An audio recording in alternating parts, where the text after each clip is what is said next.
Hello, ladies and gentlemen, Deja Vu here, bringing you the third set of Eastro versus STX Soul. This is going to be a TVP for Eastro. We're going to have Classic, the Terran player. He is going to start out in the bottom right in red, and then for STX Soul, we're going to have Shuttle, the yellow Protoss player, in the bottom left. So we got, Classic in the bottom red, Shuttle in the bottom left.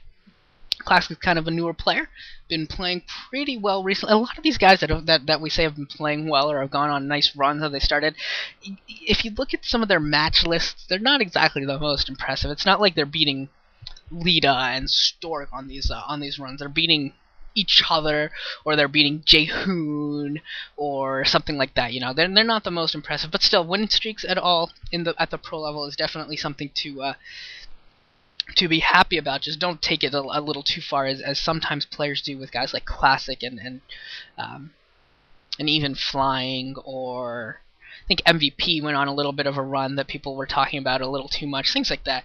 Just take everything with a grain of salt. Remember, they are new. People don't know their styles, don't exactly know how to prepare for them, and they're not always going against the best competition, so just remember to keep that in mind. This is the third set. Series is tied 1-1, and this map, I believe, is Grand Line. Looks like Grand Line we're going to have right now.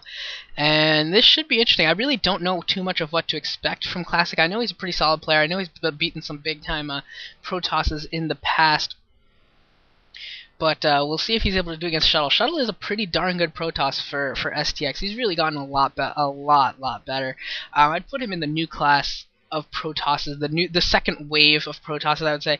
There's the 6 Dragons, and you kind of had, in that gap, you kind of had Movie, who's pretty much, would almost put Movie alone. In my head, he's pretty much alone. He's the only guy in his little time that was playing really well for Protoss. He was kind of alone. And then this kind of new brand of Protosses have started to emerge, led by Snow, Stats, Shuttle, and Flying. The 4 of them kind of trying to make a little bit of a comeback. Maybe a little bit of Han if you want to throw him in there. I'm not sold on Han, but I know a lot of people do think that he's a very good player. I think he's okay. I'm personally not sold, but if you are, you can throw him in that as well as part of that new breed of Protosses. Maybe they'll be able to start winning some games, get some deep runs into Star Leagues. Hopefully usher in a new era of Protoss. That'd be awesome. I would love to see a new age of Protoss. It's been a little while. Looks like we're going to have a 1-rack straight into CC here from Classic, and Shuttle went for 14 next, so, or 12 next, sorry. So, yeah, I mean, this is definitely going to be a little bit of an advantage for Classic. You're doing it blind, too. 1 racks into CC is a great response to 12 next, but it's usually a response. It's not an opener build. It's a responsive build. But hey, you know what? He called it. He called the 12 next. 4-player maps. Protoss players have really just started 12 nexting almost every time. It seems like almost every time they do 12 next. So definitely good call by Mr. Classic here. And Shuttle not even choosing to scout here either. Both players being like, alright guys, no rush 5, nothing. See if this goes to no rush 10. And let's just play macro up for a few minutes, see what's going on, and get our second bases going, and then we'll just macro up and see who can beat the other. Shuttle's got great macro, by the way. In fact, most of the new breed of guys has great macro, but Shuttle in particular, people say has very good macro. That's what the other pro gamers and some of the other analysts were saying in articles and things like that. So it is kind of a significant, usually when something like that is mentioned, that usually means in relation to the other players he has particularly good macro. So that's something to look out for in longer games, and especially in arbiter based play for Shuttle. If he doesn't go for carriers, if he does base his game in the mid to late game on more on arbiters, having really good macro is very, very important.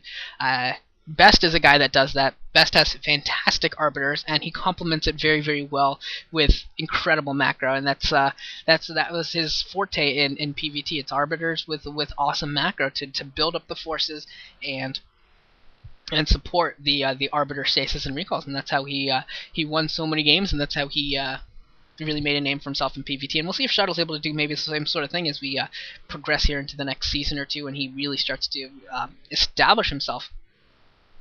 He's become a really strong contributor for STX, and as an STX fan, I absolutely do hope that continues. We do have a couple of Dragoons that have finally popped out, and are not going to be putting any pressure on. They're going to play pretty passively here. We have a starport coming out as well, so 2 factories and a starport. The 1 factory is already completed and adding a machine shop, so this could end up being maybe a little bit of a vulture drop. That could be very, very cool. A Vulture drop right into Shuttle's right into Shuttle's main. That could be very, very cool. Haven't seen an armor yet, so I don't think this is for like a quick +2 or anything like that. So don't look for this to be an upgrade based starport. We do have a Citadel coming up here for Shuttle. And this is really starting to look more and more like it's going to be 2 base ARBs every single second. Really, really does look like it's going to be 2 base ARBs. He of course, still has time to throw up a 3rd base, maybe skimp a little bit on his gateway, stick to the 2 gateways and instead of the normal 4. And if he does that, he'll be able to go get a 3rd next up. Of course, he'll have a few less Dragoons out on the field to defend against a push or something, but he would be able to get that 3rd base up a little bit sooner. So that's the give and take here. And that siege tank does not quite yet have siege, so these Dragoons are going to put a little pressure on this bunker. SCVs being pulled off the line to repair it, and nothing too much is going to come of that. And we do have the Stargate and Templar Archives coming at the same time, so that is always indicative of Arbiters in PvT. You see the Stargate and the Templar Archives coming at the same time. So this is going to be 2 base ARBs here to start. We'll see where we progress from there. We do have a starport with a control tower, so this is looking more and more like a dropship. Come on, dropship. A couple more gateways being added on for Protoss as well. Going to start macroing up. And could go in here for a really nice push, actually, if this dropship play really gets squashed. If Shuttle can somehow, there's the dropship, if he can somehow sense it coming, pick off that dropship, or allow it to do minimal damage, you could really see a fantastic 2 base push from Protoss. It could be really, really nice for Shuttle if he can deal with this dropship well. It's going to be really, really important that he's able to do that. Looks like Classic's going to go and take this island expansion at the 3. Yes, drop off an SCV. Drop off a few SCVs and some Marines as well to defend against possible shuttles. So he's going to have those SCVs. Maybe he might even throw up a turret or 2. We did see the engineering bay come up as well. So we could throw down a couple turrets here to complement the command center as well. The academy is almost finished, so we will be getting scanned pretty soon here. And turrets just now starting, being put up in different locations around his base. Armory has started as well, almost completed, so we'll be getting some upgrades. And it looks like Protoss did get a robotics facility up and running as well, so he'll be getting some shuttles out pretty soon for some zealot bombs, those kinds of things. And he's got a couple Dragoons actually in the back of his base to defend against this kind of a drop, so I like that play from him definitely.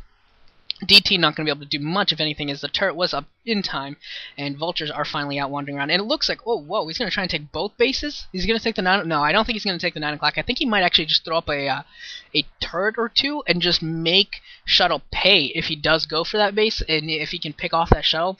Normally, players will put their shuttles on patrol, so that way when they move around, if they get hit, they'll move in the opposite direction immediately. However, if Shuttle is going to the 9 o'clock position, he might not actually think to put it on patrol. He might just have it move in that position, and if he does that, that shuttle will die to that missile turret. So that's something to look out for here as we head forward, and that shuttle for shuttle presumably pops out. Definitely something to look out for.